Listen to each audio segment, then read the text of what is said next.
So here's this Pileated Woodpecker. Never seen one around here. He's enormous compared to our little red-bellied woodpeckers that we get. He's been busy on that tree, getting lots of bugs out of it.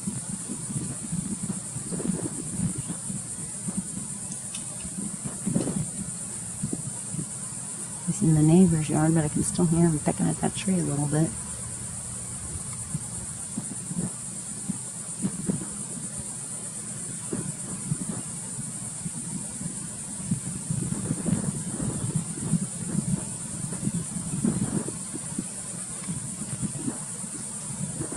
You can see the little bugs in his nails.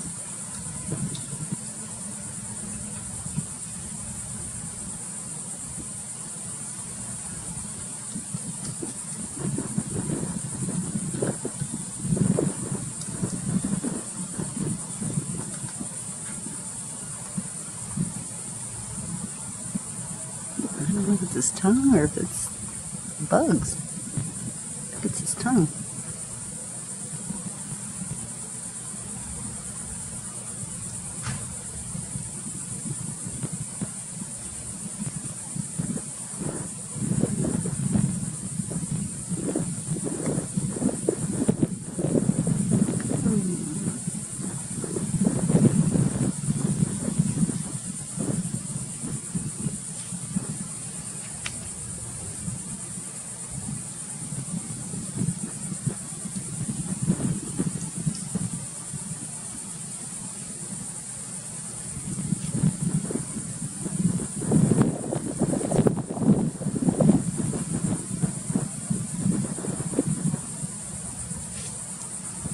He's going around the side a little bit. I might have to move.